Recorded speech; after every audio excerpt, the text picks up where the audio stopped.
날마다 말씀과 동행하는 동행 묵상 8월 15일 광복절 묵상입니다. 스가랴 9장 1절에서 8절이고요. 말씀 제목은 광복절 묵상입니다. 바로 본문 들어갑니다. 1절 여호와의 말씀이 내리고 모든 지파의 눈이 여호와를 우러러보게 됩니다. 만왕의 왕이신 하나님께서 가장 높으신 분이십니다. 그래서 그분은 말씀하시는 분이시고 모든 피조물들이 우러러 봐야 할 존재이십니다. 기독교 신앙은 신화나 미신, 광신이 아닙니다. 말씀과 오랜 역사와 학문적으로도 설명이 가능하고 이성적이고 합리적이기까지 한 하나님에 대한 신앙, 이 기독교입니다. 과학이 발달하고 인간의 학문과 예술이 발달하고 있습니다. 인공적인 지능의 시대가 되어서 예전에 사람이 일일이 학습해야만 하는 일들을 하지 않아도 됩니다. 그러나 그건 역시 피조물이죠. 내재적인 한계가 있고 하나님의 자리를 대체할 수는 없을 겁니다. 그렇다고 해서 공부하지 않거나 멀리할 필요가 없습니다. 시대를 뒤떨어질 필요는 없습니다. 그런 것들 역시 우리가 배우고 익히되 하나님에 대해서 익히고 말씀을 듣고 더 깊은 영성을 가지는 일을 소홀히 하지 않으면 됩니다. 오늘은 광복절입니다. 우리나라가 일제 압제에서 벗어난 것을 기념하는 날이죠. 당시 사람들은 일본이 그렇게 일찍 패망할지는 아무도 몰랐다고 합니다. 그래서 수많은 친일파들이 훗날 그렇게 말했던 것이죠. 그러나 역사의 주관자이시고 우리 개인의 삶의 주관자는 하나님이십니다. 그분께 기도하시고 인도를 받으십시오.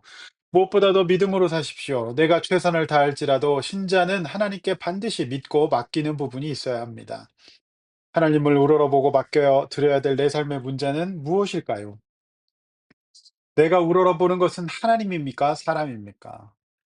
질문해 보시기를 바랍니다. 둘째 2 절에서 4 절까지 하나님 말씀.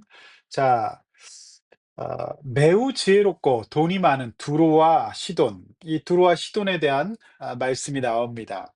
자, 이들은 매우 지혜롭습니다.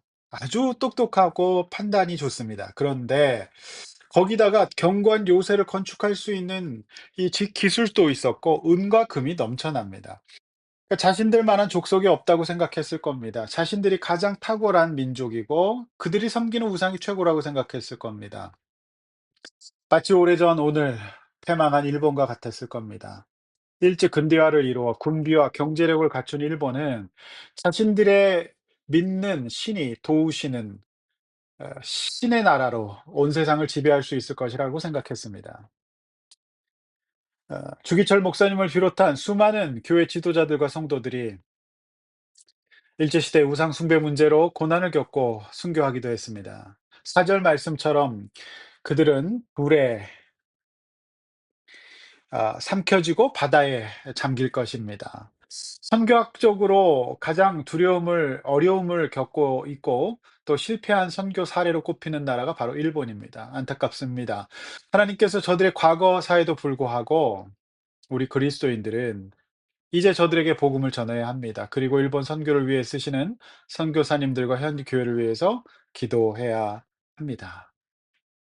저들의 우상 숭배가 끝나고 저 나라 가운데서도 소수인 일본 교회와 우리 선교사님들이 복음을 전하여서 하나님 나라가 임하게 되는 그런 역사가 일어나야만 하는 것이죠. 안 그렇다고 한다면 그들은 또다시 두로와 시돈과 같이 세계 속에서 또 역할을 할지도 모르죠.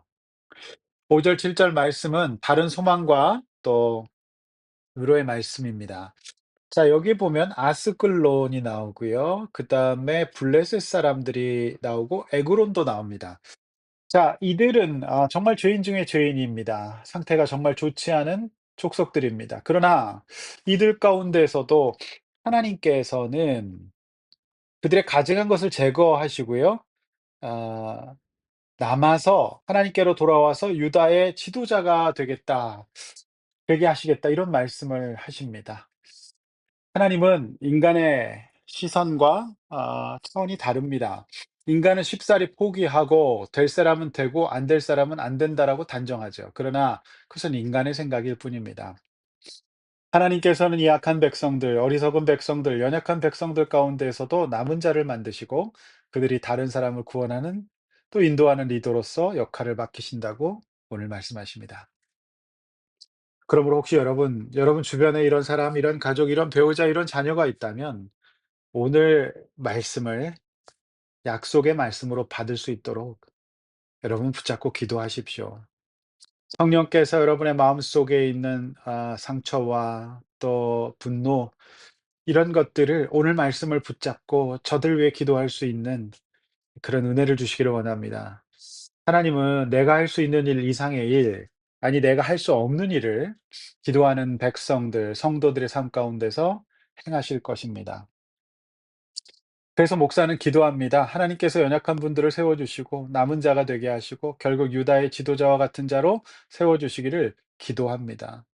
그래서 말씀을 붙잡고 성도들 위해 중보하고 기도하는 거, 이것이 바로 목회가 아닌가 생각합니다. 성도 여러분, 오늘 휴일 동안 그냥 헛되이 보내지 마시고 오늘 말씀을 붙잡고 기도하시기를 바랍니다. 하나님의 눈으로 미래의 남은 자들을 바라봐야 합니다. 인간의 눈으로 바라보면 소망이 없습니다. 그것은 성도의 시선이 아니죠. 마지막 8절입니다. 하나님께서 우리의 집을 둘러 진쳐 주시고요. 보호해 주시고 포악한 자들로부터 지켜 주십니다. 하나님께서 눈으로 친히 봐주고 계십니다. 하나님께서 막아 주시고 돌봐 주셔야 됩니다. 오늘은 특별히 이 나라와 이 민족을 위해서도 기도해야 합니다. 우리나라가 더 이상 환난을 당하지 않고 하나님께 보호를 받고 쓰임 받고 정의와 공의가 살아 있고 약자와 고통당하는 자, 이들이 보호받는 하나님의 기뻐하시는 나라가 될 수 있도록 기도해야 합니다. 오늘 말씀 묵상을 마칩니다. 우리가 말씀을 묵상하는 것은 이처럼 내 시선과 감정, 생각에 머물러 있지 않고요. 그리고 그 마음과 생각이 주는 대로 말하고 행동하는 것이 아닙니다. 다시 하나님 말씀 앞에서 내 시선과 감정, 생각을 정리하고 기도하는 소중한 시간으로서의 성경 묵상, 말씀 묵상과 기도의 시간, 오늘 꼭 확보하시고 하나님 앞에서 다시 시작하시기를 바랍니다.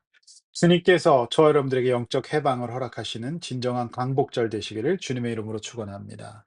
기도하겠습니다. 하나님 아버지, 오늘은 광복절입니다. 우리가 죄에서 해방되게 하여 주시고, 우리 인간의 시선에서 해방되게 하여 주시고, 환경에서 주는 또 인간적인 모든 판단에서 해방되어서 하나님께 시선을 맞추고 영적으로 다시 살아나고 자유 얻는 오늘 광복절 되게 하여 주시옵소서. 모든 성도들의 가정을 지켜 주시옵소서. 예수님의 이름으로 기도하옵나이다. 아멘.